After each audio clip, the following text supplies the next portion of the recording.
'Cause I'm still in love, still in love. I'm still in love, I'm still in love. I'm still in love, I'm still in love. Nếu mà muốn lặn thì bình thường là phải đến Mexico để lặn, không ngờ là chuyến này đi Palau lặn được cái điểm này luôn. Lặn biển ở Palau, nước biển trong và có rất là nhiều điểm lặn thú vị. Blue Corner, ở đó tụi mình được lặn với rất là nhiều cá mập phải nói là hơn cả 100 con, bơi dày đặc. Lúc nhìn thấy cả 100 con cá mập xuất hiện, mình còn tưởng mắt mình bị ảo giác do hít quá nhiều khí nitơ cơ. Khu vực Blue Corner này dòng nước chảy rất là mạnh, nên để xem cá mập thì tụi mình được instructor móc vào các tảng đá và cứ lơ lửng phập phồng ở trong dòng nước như là mấy quả bong bóng bay vậy đó. Hoang đảng cá mập thích tụ tập ở đây vì dòng nước chảy mạnh không chỉ nhiều thức ăn mà còn là sự massage đối với cá mập, như là đi spa hưởng thụ vậy đó. Bình thường trong cái chuyến lặn khác được gặp vài bạn cá mập đã là thấy thích lắm rồi, còn chuyến này được xem cá mập nè, được bơi với cá mập đã đời, phải nói là ê hề luôn. Phải không hết được tao con trai.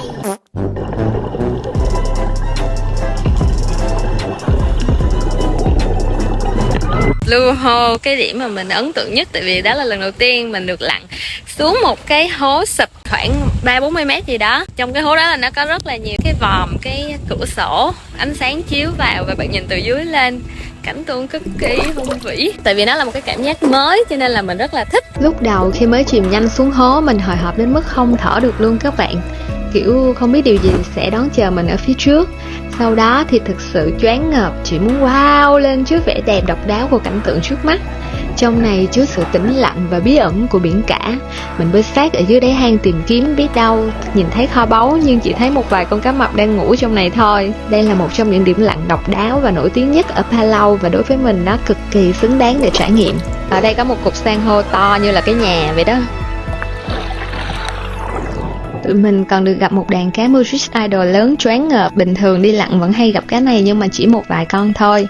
Ở đây là một đàn rất lớn. Bạn Guy chia sẻ là đàn cá này mỗi năm chỉ xuất hiện ở khu vực này trong vòng 1 đến 2 tuần để sinh sản. Nhà đài số 1 về thế giới động vật hoang dã National Geographic cũng phục kích ở đây để quay hình, và tụi mình cực kỳ may mắn khi đúng lúc được thấy đàn cá ngày hôm đó tại Blue Corner. Một cảnh tượng ngoạn mục khi bạn lặn giữa hàng nghìn con cá Murich bơi lội xung quanh. Vậy làm sao mình tới được Palau? Chuyến đi này từ lúc bắt đầu đã có một chút sự kịch tính rồi. Mình được trải nghiệm một điều chưa từng gặp qua trước đó. Hành trình bay của mình khá tuyệt vời với China Airlines, khoang ngồi rộng rãi, đồ ăn ngon, tiếp viên thì thân thiện, nhiệt tình. Mình còn xem phim, ăn uống và tranh thủ ngủ một chút ở trên máy bay. Điểm transit là sân bay Taipei. Từ Việt Nam đi Palau có thể quá cảnh ở Đài Bắc hoặc là Manila, tùy các bạn chọn lộ trình và thời gian phù hợp.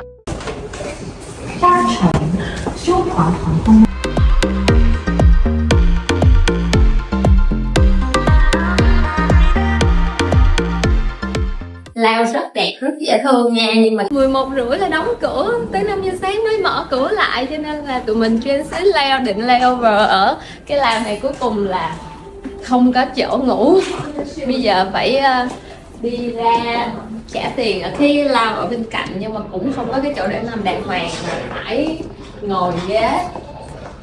Trời ơi, tại vì cái thời gian transit của tụi mình chỉ có 10 tiếng thôi, cho nên là tụi mình cũng không có xuất cảnh ra sleeping room. Nè mọi người nhìn, đã chưa ngủ quá chưa tuyệt vời luôn nè, nhưng mà không có được ngủ ở đây. Mì bò là món signature ở Đài Loan. Mì bò ở trong lao sân bay Đài Bắc rất là ngon nha mọi người. Có vị đặc trưng nhưng mà vẫn thanh vị và ngon chứ không có đậm mùi.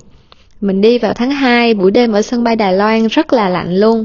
Có một mẹo giữ ấm là bạn có thể dùng máy sấy tóc để sấy toàn thân. Mình bay 2 chặng thì đã tới Palau và mọi thứ bắt đầu khá đơn giản. Sân bay ở đây khá thô sơ và kiểm tra an ninh chạy bằng cơm. Hầu hết khách du lịch đến Palau là để bơi lặn. Phần lớn họ đến từ Mỹ và các nước châu Âu. Người Việt Nam như mình ít khi xuất hiện ở đây, cho nên là các nhân viên rất là tò mò. Shopping mall, the only one?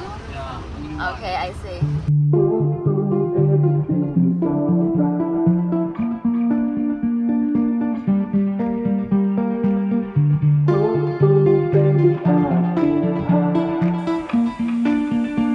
Mọi người đi một vòng cái resort này xung quanh cây rất là nhiều luôn, cực kỳ đúng gu, xong rồi lại là tay gỗ. Vào phòng một cái là có King Fleur Fest. Căn này thì căn này là giường đôi trang trí tông màu xanh chủ đạo rất là dễ thương. Ở trên này là cái khu vực nước với lại pha trà cà phê. Có một cái bàn làm việc nhỏ xinh ở trên này. Nhưng mà cái điều mình thích nhất ở cái căn phòng này đó là view. Wow. Lại nhìn xem view tiếp rồi ở phía trước có một cái hồ bơi rộng và view qua bên kia 5 căn villa. Ở trước mặt là một cái lagoon nè, nước rất là đẹp. May là hôm nay là sao bao nhiêu này mưa thì hôm nay trời vẫn đang mưa nha, nhưng mà đã có nắng rồi.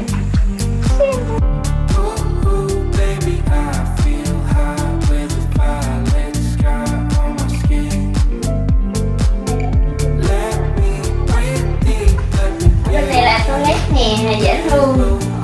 Toilet làm theo chuẩn 2 người sử dụng cùng một lúc, chuẩn theo pháp.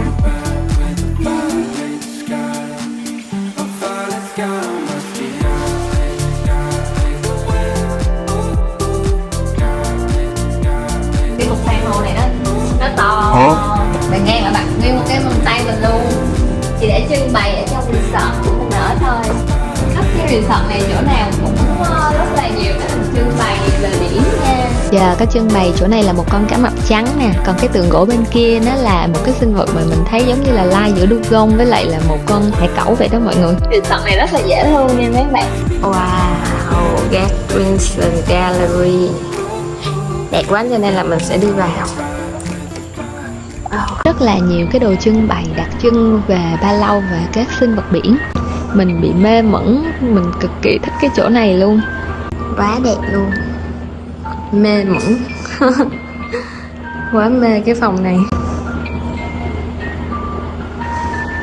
Cái này là một số đặc trưng văn hóa ở Palau nè. Đồ trang trí. Được Instructor giới thiệu và cho đi ăn một cái nhà hàng nghe bảo là ngon nhất ở Palau nè. Chị ơi, mua dừa có không? Em mua dừa nè. Rồi xà cây cự nè. Cái này to quá chưa? Nhìn này không có thấy to lắm ha, ở ngoài nhìn to. Ở ngoài là to phải kiểu 3 gang tay, 2 gang tay. Mua dừa. Chưa biết. Sò tay tượng nha. Vì là đảo quốc cho nên là đồ ăn ngon ở Palau chắc chắn là hải sản. Hải sâm ở đây rất là chất lượng. Con sò này thì nhìn nó khá giống như những cái quả nhãn nên là mình tự gọi là sò nhãn. Cái thịt cua dừa hơi bị khô, không có ngon bằng cua biển bình thường đâu. Ăn cho biết vậy thôi.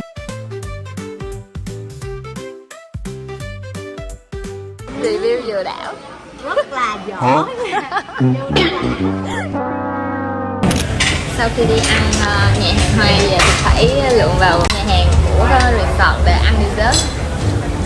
Thì bên kia không có dessert kiểu này. Tim hệ bê ngọt, bê béo. Cái món này ngon nha. Cái này là kem với lại popcorn ở trên. Ngon quá, lâu lắm mới được ăn một chè bưởi là chất lượng vậy luôn á. Đây là một cái nhà hàng Hoa khác mà tụi mình được giới thiệu tới ăn. Rất là nhiều du khách Trung Quốc ở đây. Hải sâm mèo với sườn heo. Hải sâm là đặc sản ở đây nha, ngày nào cũng ăn hải sâm, nhưng mà hải sâm chất lượng. Sashimi cá mú, bò xào ớt đặc trưng của Đài Loan. Trong tập sau mình sẽ giới thiệu với các bạn một cái nhà hàng Hoa rất là ngon mà tụi mình đã ăn liên tục 3 ngày gì trong suốt thời gian ở đây. Và tập sau cũng sẽ có cái địa điểm nổi tiếng khác ở Palau. Cảm ơn các bạn đã xem tới đây, nhớ bấm like và subscribe để mình có động lực ra tiếp các video lần sau nhé. Cảm ơn, bye bye.